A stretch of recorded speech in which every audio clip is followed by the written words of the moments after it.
উফ, আমি বললাম তো আমি পারতাছি না। আরে কি বলছো তুমি, পারবে না মানে? আর প্রথম প্রথম এরকম একটু হয়, আবার চেষ্টা করো, হবে। দেখো আমি তো বললামই আমি পারতাছি না। দেখো, আমি তো তোমাকে বললাম প্রথম প্রথম একটু এরকম কষ্ট হয়, তারপরে ঠিক হয়ে যাবে। আজকে তোমাদের বাসর, চলো না। আমি বলতেছি তো আমি পারবো না। আরে তুমি এরকম করতেছো কেন আমার সাথে? তো আমি কেমন করব? বলতাছি না আমি পারবো না, আমার কষ্ট হচ্ছে। কষ্ট হচ্ছে মানে? কিসের কষ্ট? আমার কষ্ট হয় না? এত বছর আমি সিঙ্গেল হয়েছি, আজকে বিয়ে করছি 22টা বছর পরে, তুমি এখন বলতেছো তোমার কষ্ট হচ্ছে? বিয়ে তো করছি বাসর করার জন্য। তুমি যদি আমার সাথে তাল বাহানা করো, তা বাসর করবো কার সাথে? দেখো, ভালো লাগতেছে না এসব কাহিনী, চলো। আরে আবারও ধুর, বালের বাসর করো তুমি। তোমার সাথে আমি সংসারই করতাম না, আসছে এখানে কাহিনী করতে। আরে শুনো আমার কথাটা।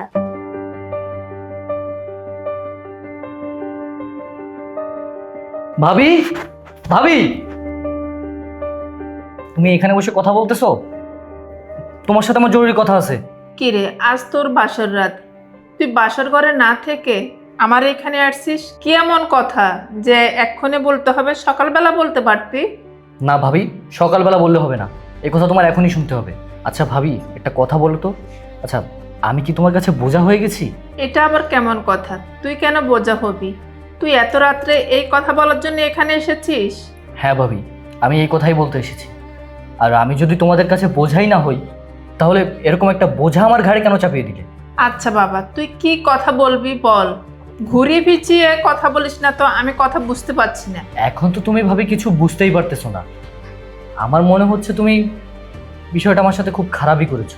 আচ্ছা, সারাদিন অনেক কাজকর্ম করেছি, আজকে তোর বাসর রাত, আর তুই গভীর রাতে আসছিস আমার সাথে ঝগড়া করার জন্য? দেখো ভাবি, আমি এখানে কোনো ঝগড়া করতে আসিনি। আমি তোমাকে সাফ সাফ জানিয়ে দিতে এসেছি যে ওই মেয়ের সাথে আমি সংসার করব না। কি? তোর আজকে বিয়ে হয়েছে, আজকে বলছিস ওই মেয়ের সাথে সংসার করবি না? কেন? কি হয়েছে কি হয়নি সেটা বলো। আর আজকে আমাদের বাসর ভাবি, মানে তোমাকে কিভাবে যে বলি এসব কথাবার্তা। দেখো, বাসর রাতে মানুষে কি করে, বউর সাথে একটু গল্প গুজব করে, আড্ডা দেয়, রোমান্স, ভালোবাসা, এগুলোই তো, তাই না? কিন্তু আমি ওর কাছেই যেতে পারতেছি না। তুমি বুঝতেছো, যতবারই কাছে যাইতেছি ততবার আমাকে ধাক্কা মেরে ফেলে দিচ্ছে। তো বিয়ে করার মানে কি? তুমি জেনে শুনে একটা পিচ্ছে একটা মেয়ের সাথে আমার বিয়ে করাই দিছো, এটা তুমি কোনো কাজ করছো? ও আচ্ছা, এই কথা। শোন, ও পিচ্ছি না, ওর বয়স 18+, আর বাংলাদেশে আইন অনুযায়ী 18 বছরের নিচে কোনো মেয়ের বিয়ে হয় না। ও গ্রামের মেয়ে তো, একটু লাজুক। ভাবি, একটা মানুষকে কয়বার বুঝাবো? একবার না, দুইবার না, তিনবার না, চারবার না, বারবার আমি গেছি, বারবার আমাকে ধাক্কা দিয়ে ফেলে দিচ্ছে। মানে আমারও তো সহ্য ধৈর্য বলতে একটা কথা আছে, তাই না? আমি কতক্ষণ সহ্য করে ওর সাথে এইভাবে থাকবো? দেখো, আমি আর পারতেছি না, ওর সাথে আমি সংসার করবোই না। তুইও না একটা মাথা মোটা, একটু সময় নে, দুজন দুজনের সাথে কথা বল। আমি তো তোকে বারবার বলছি, ও গ্রামের মেয়ে, একটু লাজুক। আর লাজুক মেয়েদের সাথে কিভাবে চলতে হয় সেটা তুই জানিস না? আচ্ছা, অনেক রাত হয়েছে, সারাদিনে তো অনেক কাজকর্ম করেছি, এখন ঘুমাবো। তুইও গিয়ে তোর বউয়ের সাথে ঘুমা, আমি তোর এসবগুলো শুনতে পারবো না। হ্যাঁ, এখন তো তোমার এসব কিছু জ্বালাই মনে হবে। যত জ্বালা সব তো আমার ঘাড়ের উপর দিয়ে রাখছো, তাই না? তোমাদের কি আর বলবো, তোমার এখানে আসাটাই আমার ভুল হয়েছে। ভাবছিলাম ভাবির কাছে এসে একটা সমাধান নিয়ে যাবো, উনি আমাকে উল্টো বলতেছে যা উপরে গিয়ে শুয়ে থাক। ওই মেয়ের সাথে শুয়ে থাকতে পারলে কি আর আমি আসতাম? থাকো তুমি। যা, নতুন বউ ঘরে আসতে না আসতে তার সাথে সংসার করবে না। আরে কি ব্যাপার, এখনো আসতেছে না? থাক আমি ঘুমাই যাই।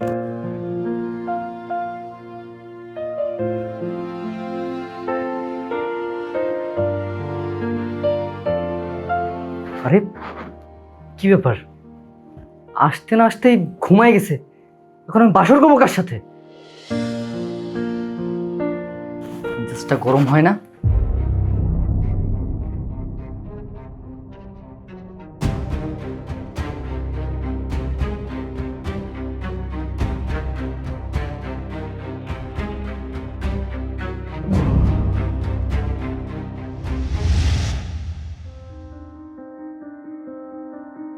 আরে কি ব্যাপার, এখানে বসে বসে কি করছো? এই যে বসে আছি। আপনি সারাক্ষণ কোথায় ছিলেন? খাওয়া দাওয়া করেন নাই? আচ্ছা, সারাদিন আমি কোথায় ছিলাম? আসলে বাইরেই ছিলাম। বাসায় এসে কি করবো? বাসায় আমার কাজ কি? এই কারণে বাইরে ছিলাম, বন্ধু বান্ধবের সাথে আড্ডা দিছি, এই আর কি।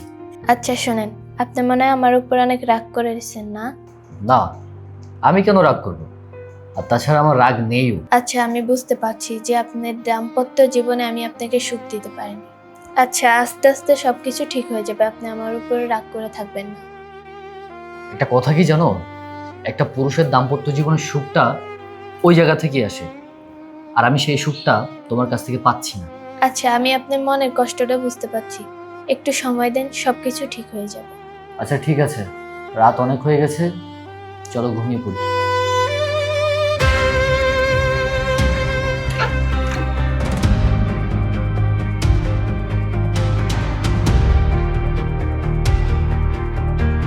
আচ্ছা আমি বুঝতে পারছি আপনি আমার কাছে কি চাইতেছেন, কিন্তু আমি তো এটা দিতে পারছি না, সরি। আচ্ছা আমি বুঝতে পারতেছি, আমি যেটা চাচ্ছি ওটা তুমি দিতে পারতেছো না আমাকে, সমস্যা নেই, আমি নিজেই নিয়ে নিচ্ছি।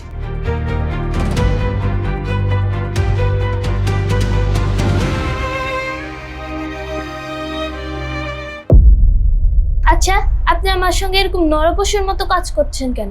নরপশু মানে কি বলতেছো তুমি? আরে তুমি আমার ওয়াইফ, আমি তোমার হাজবেন্ড, তো আমি কি তোমার গায়ে টাচ করতে পারি না? আচ্ছা আপনি কি বুঝতে পারছেন না, যদি আমি আপনাকে ওটা দিতে পারতাম দিয়ে দিতাম। দিয়ে দিতাম মানে?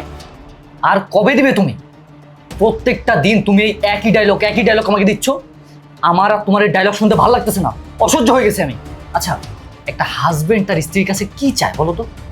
সামান্য এইটুকু সুখ চায়, আর তুমি আমাকে এইটুকু সুখ দিতে পারতেছো না। তো তোমাকে বিয়ে করার কি লাভ হয়েছে?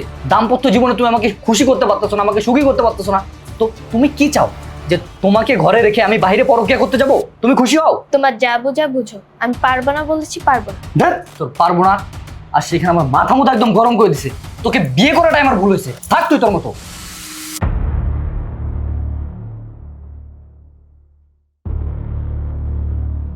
আচ্ছা তুমি বলো তো, তুমি বাংলাদেশে কবে আসবে?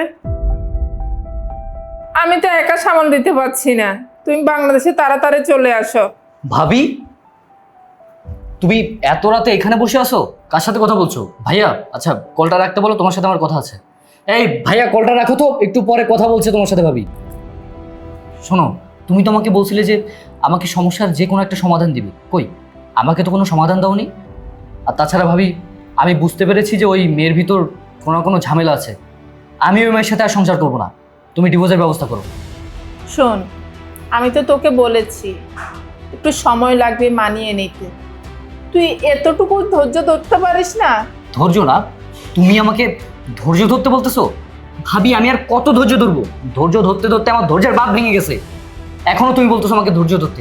আচ্ছা ভাবি আমি তো তোমাকে বললাম যে এই মেয়ের সাথে আমি আর সংসার করতে পারতেছি না।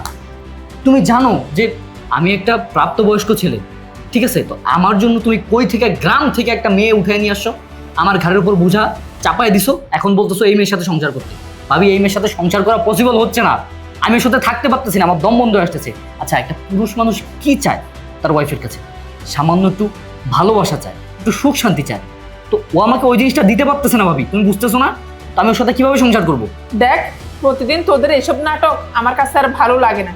তোর ভাইয়ের সাথে আজকে 3 দিন পর আমি কথা বলতে আসছি, তাও পারলাম না। আমাকে না জ্বালিয়ে বউয়ের কাছে যা, আর যদি বউয়ের কোনো সমস্যা থাকে তাহলে ডাক্তার দেখা, তারপরও আমাকে উদ্ধার কর, যা। বুঝতে পারছি তো, এখন তো বোঝা আমার ঘাড়ের উপর দিয়া তোমরা সবাই উদ্ধার হয়ে গেছো। আমার সমস্যা আমার নিজেরই সমাধান করতে হবে, তোমাদেরকে বলে কোনো লাভ নাই। আমার ঘাড়ের উপর বোঝা চাপাই দিছো না, এখন তো আমার দেখতে হবে, থাকো তুমি, তোমাদেরকে বলে আর কোনো লাভ নাই। যত সব রাত দিন শুধুই কানের কাছে ঘেনের ঘেনের ঘেনের ঘেনের, আর ভালো লাগে না। ধুর। জি বলুন, কি সমস্যা আপনাদের, আমাকে একটু খুলে বলুন। হ্যাঁ ডাক্তার সাহেব, আমি আপনাকে সব কিছু খুলে বলছি। আসলে হয়েছে, উনি আমার স্ত্রী, আমরা বিয়ে করেছি বেশ কিছুদিন হচ্ছে, কিন্তু ডাক্তার সাহেব আমি আমার স্ত্রীর কাছ থেকে কোনো শারীরিক সুখ পাচ্ছি না, এমনকি সে আমার কোনো চাহিদাই পূরণ করতে পারছে না। তো এখন কিছু না পেরে আপনার কাছে আসা আর কি, আপনি একটু পরীক্ষা করে দেখেন যে সমস্যাটা আসলে কার। আচ্ছা, তো আপনারা নতুন বিয়ে করেছেন তো, আর এটা ঘাবড়ানোর কিছু না, এটা আসলে বড় কোনো কিছু না বলে আমার মনে হচ্ছে। এর জন্য কিছু পরীক্ষা আছে, আমি পরীক্ষাগুলো করলেই আসলে বুঝতে পারবো যে আসলে সমস্যাটা কার মধ্যে। আপনারা আসুন আমার সাথে। চলুন।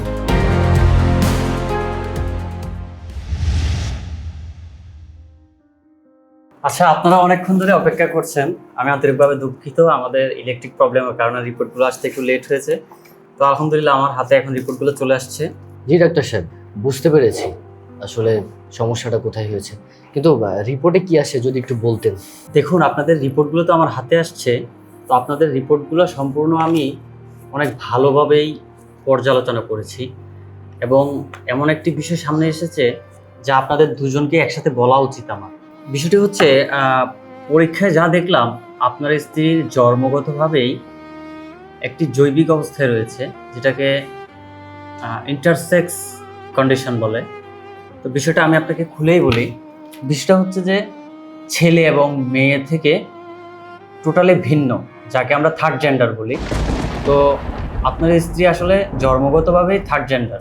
যদি তার পিতামাতা তার জন্মের পরে এটা অনুমান করতে পারতো এবং ভালো চিকিৎসা করাতো, তাহলে তিনি আর 5 জন সাধারণ মানুষের মতো জীবনযাপন করতে পারতেন। তবে এখানে ঘাবড়ানোর কিছু নেই, এটা আমাদের বাংলাদেশের রিয়ার একটা প্রবলেম। বিষয়টা যদি আপনি বাহিরে গিয়ে ভালো মানের একটা চিকিৎসা দিতে পারেন, তাহলে সেক্ষেত্রে আশা করছি উনি সাধারণ একজন মানুষের মতোই সুস্থ জীবনযাপন করবেন। জি ডাক্তার সাহেব, আসলে বুঝতে পেরেছি আপনি কি বোঝাতে চাচ্ছেন। আচ্ছা, ধন্যবাদ আপনাকে আপনার মূল্যবান সময়টি এতক্ষণ আমাদের মাঝে ব্যয় করার জন্য। আচ্ছা ডাক্তার, আসি তাহলে, ভালো থাকবেন। ঠিক আছে। আসসালামু আলাইকুম।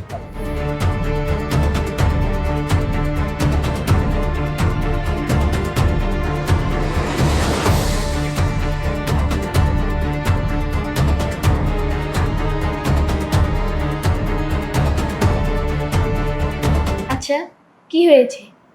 ডাক্তার এখান থেকে আসার পর থেকে আপনার মনটা খারাপ। ডাক্তার কি বলেছে আমাকে বলো। কি হয়েছে শুনতে চাও? আচ্ছা দাঁড়াও, তার আগে ভাবিকে ডেকে নি। ভাবি, ভাবি, এ নিচে আসো তো। কিরে, কি হয়েছে? ডাকছিস কেন? আর তোরা সকাল ধরে কইছিলি তোরা বাসায় নাই, আমি তো খুঁজতে খুঁজতে হয়রান হয়ে গেছি। তুমি আমাকে বাসায় খুঁজতেছো তাই না? আর তুমি আমাকে বাসায় খুঁজে পাবে কই? আমি তো বাসায় নেই, আমি ডাক্তারের কাছে গেছিলাম। ডাক্তারের কাছে কেন গিয়েছিস? তুই কি অসুস্থ? তোর শরীর খারাপ? ভাবি, আমি অসুস্থ না, কিন্তু তোমরা আমাকে অসুস্থ বানিয়ে রেখেছো এতদিন ধরে। আর হ্যাঁ ভাবি, বিয়ের পর থেকে প্রতিদিন রাতে যখন আমি তোমার কাছে আসতাম যে ভাবি আমি সাংসারিক জীবনে আমি সুখে নেই, আমি ভালো নেই, আমি বিয়ে করেছি কিন্তু সুখ পাচ্ছি না, তার কোনো না কোনো সমস্যা আছে, কিন্তু তুমি কি বলতে? যারে গ্রামের মেয়ে, বুঝিয়ে নে, বোঝালে বুঝবে। কিন্তু আজকে কি হয়েছে জানো? তুমি যদি এই কথাটা শোনো তোমার মাথায় আসমান ভেঙে পড়বে। তুমি আমাকে বিয়ে করাইছো ঠিক আছে, দেখে শুনে ভালো একটা মেয়ে বিয়ে করাইতা। হ্যাঁ, তুমি কি বিয়ে করাইছো তুমি আমাকে জানো? তুমি একটা হিজড়ার সাথে আমার বিয়ে দিছো ভাবি। ছি, আমার ভাবতে ঘৃণা হইতেছে যে তুমি আমার লাইফটা এইভাবে শেষ করে দিবে। তুই কি বলছিস? আমি যাকে বিয়ে করি এ বাড়িতে বউ করে এনেছি, সে একজন হিজড়া? হ্যাঁ ভাবি, তুমি ঠিকই শুনেছো, ও একজন হিজড়া। হিজড়া, হিজড়া। কেন বিয়ে দিয়েছো? ও হ্যাঁ, বুঝতে পেরেছি, টাকা পয়সা, অর্থ সম্পদ, এইগুলা লোভে, তাই না? আচ্ছা ভাবি, আমার ভাইয়া তো আজকে 8টা বছর ওই বিদেশের মাটিতে কষ্ট করছে, তাই না? প্রবাসের মাটিতে রোদে পুড়ে বৃষ্টিতে ভিজে মাথার ঘাম পায়ে ফেলে পরিশ্রম করে টাকা দেশে পাঠায়, শুধুমাত্র যাতে আমি ভালো থাকি, তুমি ভালো থাকো, এই সংসারটা যেন ভালোভাবে চলে। তো এত টাকা ভাইয়া কেন পাঠায়? কিসের জন্য পাঠায়? কাদের জন্য কষ্ট করে? শুধুমাত্র আমাদের জন্য। ভাইয়া কি বললো? যে তোমার নাকি শরীর খারাপ, তুমি নাকি অসুস্থ, বাসার কাজ কাম করতে পারো না, এই জন্য আমাকে একটা বিয়ে করাই দেওয়ার জন্য। ভালো কথা, বিয়ে করাইছো, কিন্তু তুমি কি জানতে না এই মেয়ের মধ্যে সমস্যা আছে? ও একটা হিজড়া। তুমি এত কিছু জানার পরেও ভাবি কেন আমার জীবনটা এভাবে শেষ করে দিলে তুমি? বলো কেন? টাকা পয়সা, টাকা পয়সা কি কম আছে? মাসে মাসে তোমাকে টাকা পাঠাইতেছে, এইগুলোতে তোমার হইতেছে না? আর কত লাগবে? আর কত চাও তুমি? আমার জীবনটা তো পুরো শেষ করে দিয়েছো। হ্যাঁ, এখন তুমি খুশি? খুশি বলো? রাজু ভাই, তুই আমাকে ভুল বুঝিস না। আমি চাইনি কখনো তোর জীবনটা এভাবে নষ্ট হয়ে যাক। ভাই, আমি জানতাম না ওর সমস্যা আছে। আচ্ছা, আপনি ভাবির সঙ্গে এরকম করছেন না। সমস্যাটা আমার, আমি জানি। কি? তার মানে তুই জানিস যে তোর কি সমস্যা? তাহলে জেনে শুনে আমার লাইফটা কেন নষ্ট করলি বল? আর ভাবি দেখো, আমি তোমাকে সাফ সাফ জানিয়ে দিচ্ছি যে এই মেয়ের সাথে আমি আর একটা মিনিটও থাকতে চাই না।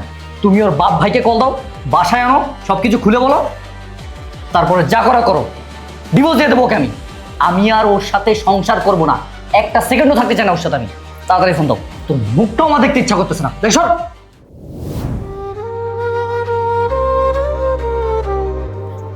রাজুর জীবনটা আমি শেষ করে দিলাম।